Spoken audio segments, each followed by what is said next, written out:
본 영상은 유튜브 채널 KRTV 뉴스에서 제작하였으며 도움이 되셨다면 좋아요와 구독하기를 눌러주세요. 감사합니다. 육군과 해병대에서 운용 중인 K9과 K55 자주포의 사거리를 늘릴 155mm 사거리 연장탄이 11월 초 개발 및 운용 시험 평가를 성공적으로 마쳤다. 군 및 방위산업계 관계자들은 사실상 개발이 완료되었다고 입을 모은다. 새로운 155mm 사거리 연장탄을 K9 자주포에서 운용하면 사거리가 54km로 늘어나 우리 군의 중심지역 타격과 북한의 장사정포 대응 능력이 대폭 향상될 것으로 기대된다. 그동안 K9 자주포는 사거리 연장탄으로 항력 감소 방식을 사용하는 K307과 K310을 사용했다. 고폭탄이 든 K307은 항력을 제거하는 가스 발생기를 탄 끝에 장착해 K9 자주포 기준 최대 40km까지 사격이 가능하다. 반면 자탄, 즉 이중 목적고 폭탄을 내장한 K310은 사거리가 36km로 알려졌다.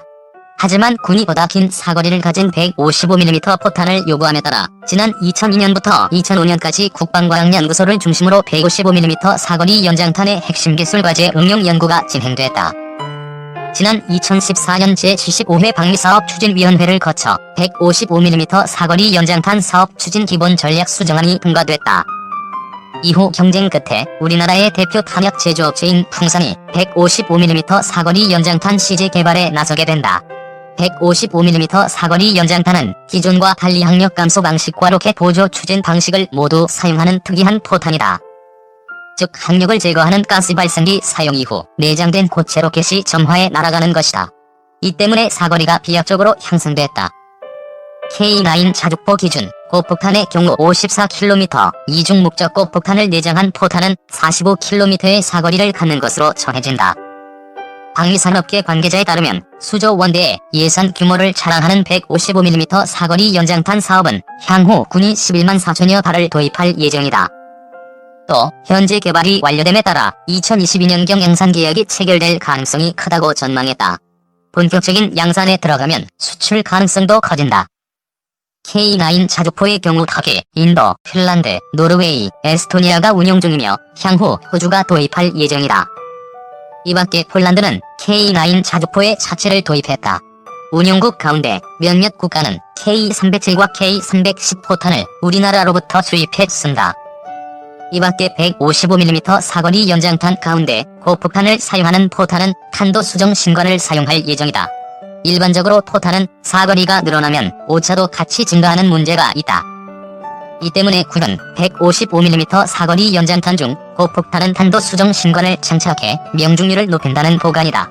155mm 사거리 연장탄용 탄도 수정 신관은 해외 도입과 국내 연구 개발을 놓고 검토 중인 것으로 전해진다. K9 자주포 실전 배치 마무리. 국군 화력의 주력 무기인 K9 자주포의 배치가 20년 만에 마무리됐다. 방위사업청은 13일 군화력 전력의 주력 무기인 K9 자주포를 성공적으로 군에 배치 완료함으로써 전력화 사업을 종결했다고 밝혔다. K9 자주포는 구경 155mm, 52구경장, 최대 사거리 40km, 분당 최대 발사 6발, 지속 발사 2발의 성능을 갖고 있다. 사격 명령을 접수한 지 30초 이내에 탄을 발사할 수 있고 15초 이내에 최대 3발을 급속 발사할 수 있다. 한화디펜스가 1998년 국방과학연구소와 공동으로 개발해 2000년부터 국내에 실전 배치됐다. K9 자주포는 한국 독자 기술로 개발됐으며 52구경장 자주포로는 독일에 이어 세계에서 두 번째로 개발됐다. 포신 길이를 구경으로 나눈 갑신 구경장이 클수록 포신의 길이가 길어지며 사거리도 늘어난다. 방사청은 K9 자주포는 일문 단독으로 동시자탄 사격 기능을 구현해 화력 효과를 극대화했다고 설명했다. 자동화된 사격 통제 장치와 우수한 기동 성능으로 운용자의 생존 가능성도 대폭 향상됐다. K9 자주포는 유럽과 아시아 등 여러 나라에 수출돼 해외 방산 진출 부문에서도 큰 성과를 거두고 있다고 방사청은 전했다. 또 운용자 중심의 운용체계, 항법 장치 보강 등 성능이 한층 강화한 K9A1으로 진화 중이며 향후 원격, 무인 조종이 가능한 K9A2로 지속적인 개선 계획이라고 덧붙였다. 실제 K9 자주포는 2001년 터키를 시작으로 폴란드와 인도, 핀란드, 노르웨이, 에스토니아 등의 600여 문이 수출됐다. 국내 물량까지 포함하면 전 세계적으로 1700여 문이 운용되고 있다. 박영근 방사청 화력사업부장은 K9 자주포 사업은 개발부터 양산까지 관군 3년이 후년 일제돼 성공적으로 완료한 사업이라며 이후 성능 개량 사업도 철저히 관리하여 우리의 영토를 수호하고 자주 국방을 실현하며 국가 경제에 기여하는 자주포로 거듭날 수 있도록 하겠다고 말했다. 세계 수출 시장 절반, 한국의 자주포 K9이 지배한다. K9이 세계 자주포 시장의 절반을 석권한 비결은 뭘까? 우선 수출 대상국의 상황과 요구에 맞는 맞춤형 수출 전략이 결정적인 역할을 했다는 평가다. 핀란드 수출의 경우 예산이 부족하자 새 자주포의 절반 가격으로 한국군이 쓰던 중고 K9을 정비해 수출했다. 중고 K9의 수출은 처음이었다. 우리 육군에서 사용한 지 12년이 지나 전면 정비를 해야 하는 자주포를 핀란드에 수출하고 우리 육군에는 신형 자주포를 공급하는 방식이다. 핀란드와 우리 육군 모두에 도움이 되는 새로운 윈윈 모델을 만든 것이다. 이 중고품 수출 모델은 핀란드 수출에도 활용됐다. 중고품 수출, 현지 생산 등 맞춤형 수출 전략 주효. 폴란드에는 자체만 수출되고 있다. 방산 강국인 폴란드의 특성을 감안한 것이다. 폴란드는 K9 차체에 자체 생산한 포탑을 장착한 신형 자주포를 도입하고 있다. 중국에 맞서는 군사 강국인 인도에는 메이크 인 인디아 정책에 부응해 현지에서 생산하는 방식을 택했다. K9 초기 인도분 신문은 우리나라에서 생산됐고 나머지 90문은 인도 서부 마하라슈트라주 푸네 인근 탈레가오니 LT 공장에서 한화 디펜스의 기술 지원을 받아 생산 중이다. 인도 정부의 제조업 활성화 캠페인 메이크 인 인디아에 따라 전체 부품의 50%는 인도에서 조달된다. 인도에서 생산된 K9은 바지라로 불린다. K9 바지라는 K9 천둥 자주포를 인도의 더위와 사막 지형 등을 고려해 개량한 것이다. 지난 2018년 인도 방산 전시회에선 나렌드라 모디 인도 총리가 K9 바지라에 직접 올라가 보며 관심을 표명해 화제가 됐다.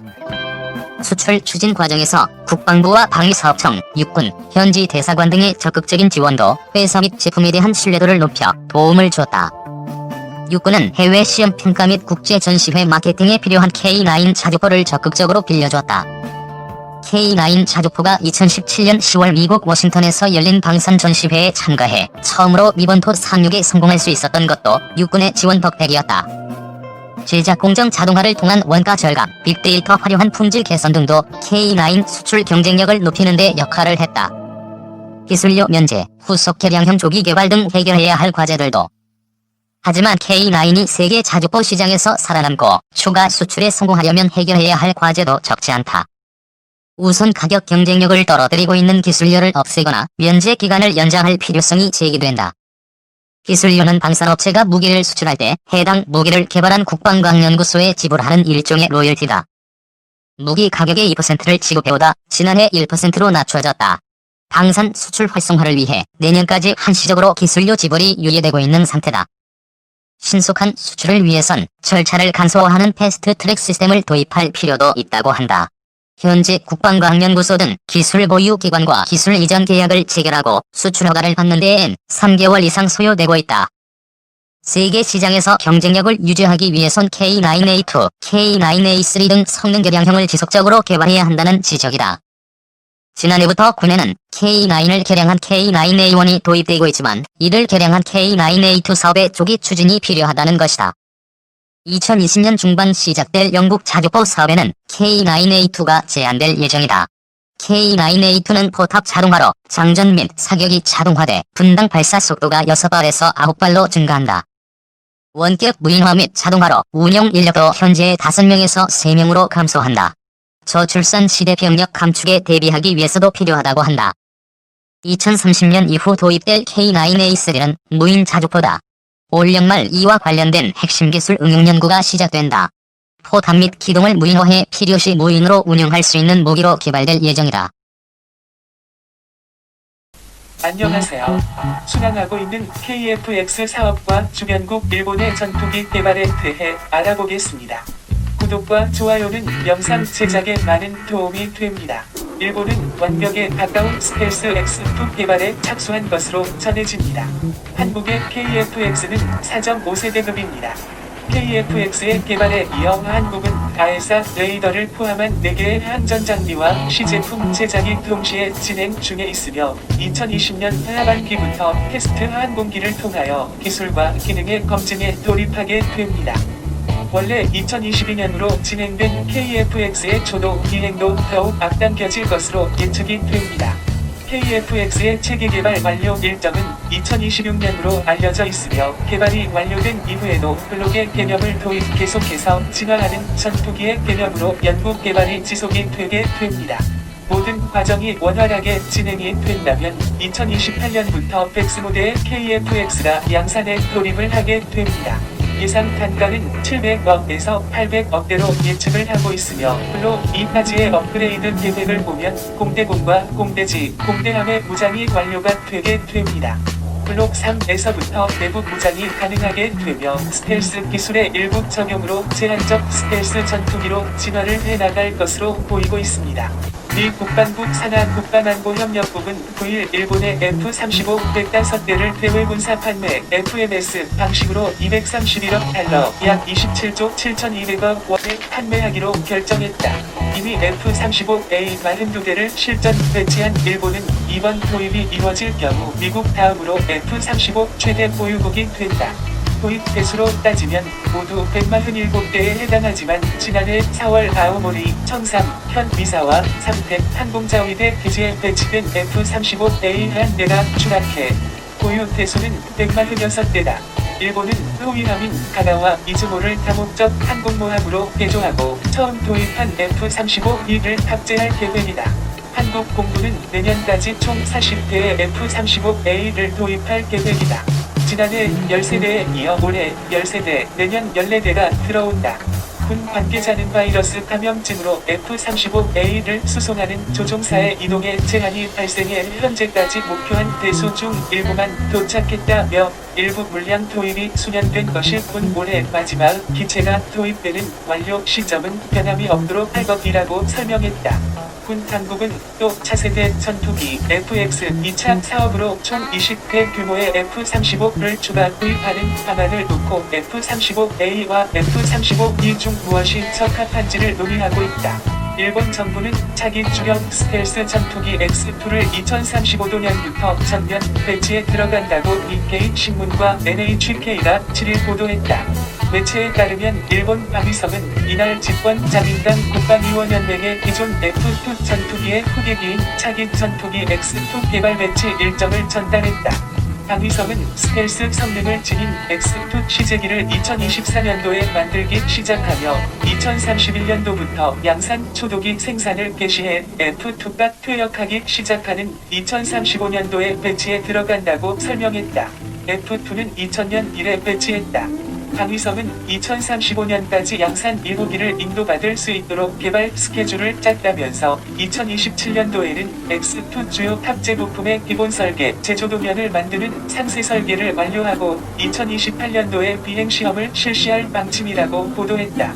X2는 성능 면에선 기존 F2와 항공자위대가 막 도입한 최신의 스텔스 전투기 F-35A보다 기체를 대형화해서 높은 제공 능력과 미사일 탑재 능력, 레이더 탐지 능력을 갖출 예정이다. 아울러 F-35와 맞먹거나 그 이상의 스텔스 기능을 장착한다. 일본이 엔진 등 핵심 부품을 맡고 미국에서 기술 지원을 받는 미일 공동개발도 상정하고 있다. 미일 정부와 방산업체 관계자들은 지난달 하순 F2 전투기 후속기 개발을 위한 첫 회의를 화상회의 방식으로 열었다. 이 회의에는 두 나라 국방 방위 당국자 외에 일본 측의 미쓰비시 중공업과 미국의 로키드 마틴, 보잉, 노스럽 그루먼 등 방산 군수업체가 참여했다. 미군의 전투기와 폭격기를 공급하는 이들 세 개사는 차례로 자사의 개발안을 설명한 것으로 알려졌다. 로키드 마틴은 레이더가 탐지하지 못하도록 하는 스텔스 기술이 강하고 보임은 특수 소재에서 경쟁력을 갖추었다는 평가를 받고 있다. 노스럽 그루머는 레이더와 전자기기 시스템 등에서 강점을 자랑한다. 이일 양국은 앞으로 매월 한 차례 정도 민관합동 협의를 진행해 미국 측 방산업체의 개발안을 검토한 뒤 연내에 한 곳을 사업자로 선정하고 총비용과 기간 등이 담긴 개발 계획을 정리할 예정이다. 이어 내년부터 상세 설계에 착수해 2030년대 중반 실전 배치가 가능토록 한다는 방침이다. 이와 같이 일본은 끊임없이 한국과 중국을 견제하며 첨단 기술을 바탕으로 국방력 강화에 나서고 있다. 우리가 왜 우리의 고유의 플랫폼을 갖춘 전투기를 개발하고 우리의 전투기에 맞는 미사일을 개발해야 하는지 알 수 있다. 감사합니다.